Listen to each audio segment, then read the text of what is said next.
Nah, ini tuh pertanyaan udah paling banyak banget ditanyain via DM Instagram itu tentang tes kesehatan. Nah, di sini aku mau ngasih tahu ke kalian untuk tahapan, untuk semua proses tes kesehatan itu ya sama seperti umumnya gitu ya kan. Kira-kira kalau kita tes kesehatan nih mau kerja atau kita mau ngapain gitu ya kan, ngikut tes itu terus harus disertakan tes kesehatan, ya itu juga yang bakalan nantinya kita pengajuan nikah dinas itu. Dan rata-rata memang tes kesehatannya ya sama semua sih waktu pengajuan nikah dinas gitu ya kan. Toh juga kalau seandainya memang nggak ada sesuatu dalam diri kalian gitu ya kan, dalam artian gini, di diri kalian itu aman-aman aja gitu ya kan, jadi ya kalian nggak perlu takut. Karena banyak banget yang bilang, kak tes kesehatannya apa aja, aku takut nih kak, gini.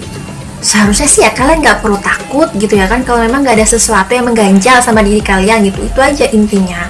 Aku lagi kedatangan bos cilik, jadi ceritanya tuh dia bangun, jadi ya udahlah ya, daripada dia nangis ya udah dia nemenin aku di sini perdana bareng aku untuk bikin video ini.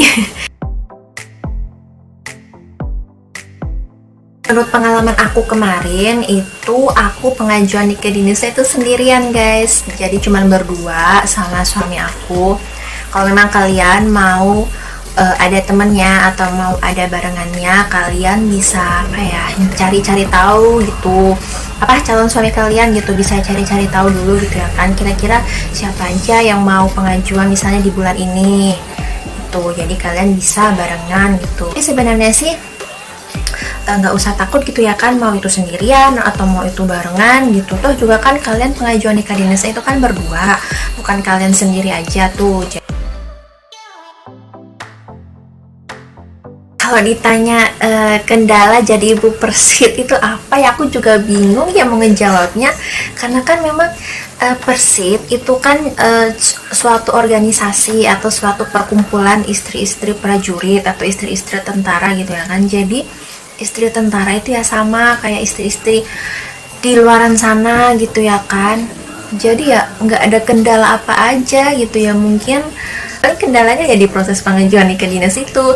Tapi kalau kalian udah jadi ibu persit ya yang pastinya ya kalian harus mengikuti yang namanya aturan gitu ya kan. Namanya juga kan kita hidup di lingkungan militer, jadi pasti ada yang namanya peraturan. Dan itu bukan kendala juga sih, memang itu kewajibannya kita ya kan ya. Kita harus bisa beradaptasi di lingkungannya kita gitu. Terus kita bisa lebih memperhatikan yang namanya etika persit. Itu sih menurut aku yang apa istilahnya bisa dibilang kelebihannya gitu ya kan. Kalau jadi ibu persit itu ya harus mentaati peraturan, terus harus lebih bisa mempelajari tentang etika persit gitu. Terus pokoknya jadi ibu persit itu nggak terlalu menyeramkan banget gitu ya kan, seakan-akan kalian itu kayak takut banget jadi ibu persit itu, padahal sebenarnya sih sama kayak istri-istri yang lain gitu ya kan. Nggak perlu sampai harus takut juga, nggak perlu menganggap kalau jadi persit itu semenyeramkan itu, nggak, ya ampun. Yang penting kalian jalanin aja deh ya, itu aja. Aku sampai bingung lagi mau ngejawabnya. Rasanya waktu mendekati proses pengajuan nikah dinas itu yang pastinya nano-nano iya, campur aduk udah pasti iya, karena memang kan ini untuk pertama kalinya ya kita pengajuan nikah dinas. Jadi ya itu sah-sah saja dan itu wajar-wajar saja kita alamin, karena memang kan pasti ya ada yang namanya rasa was-was gitu. Tapi nggak perlu ditakutkan juga, karena memang kan calon suaminya kita kan selalu ada di sampingnya kita. Jadi ya insya Allah kita bisa menghadapi proses pengajuan nikah dinasnya itu berdua. Nah itu yang bikin aku jadi nggak ragu, nggak dilema, nggak takut juga, karena memang kan kita berdua gitu ngehadepin pengajuan nikah dinas. Jadi insya Allah bisa dibawa enjoy sampai dengan selesai.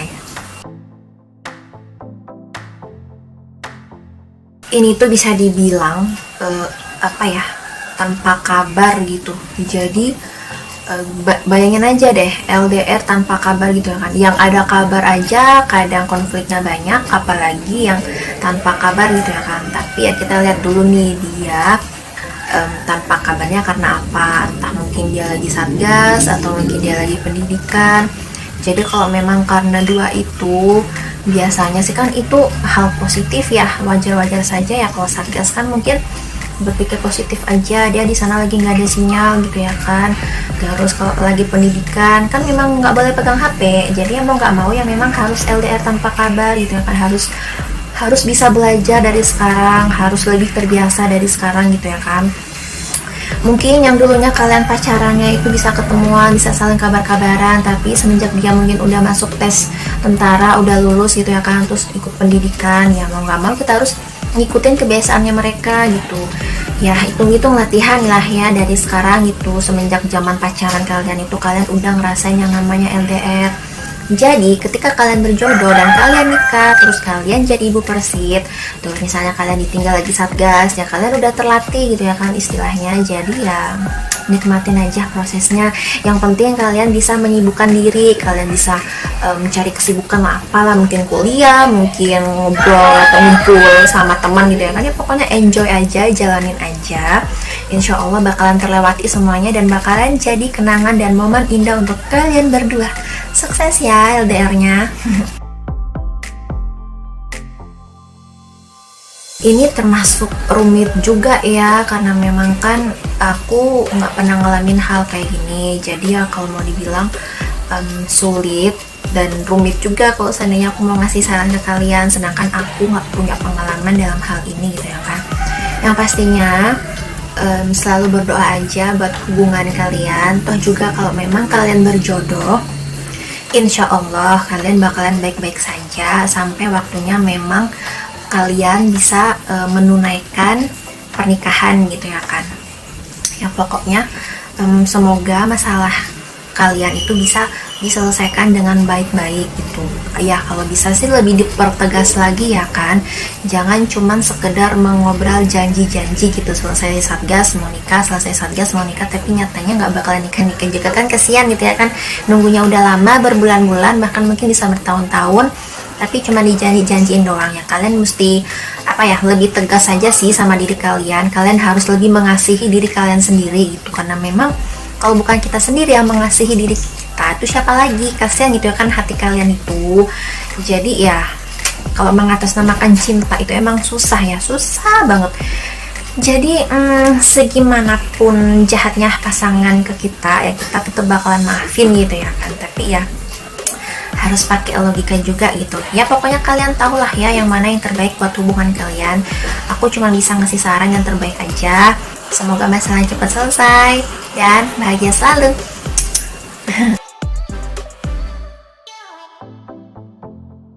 Bimbang gitu ya kan sama kisah cinta Siti Nurbaya gitu ya, apalagi aku.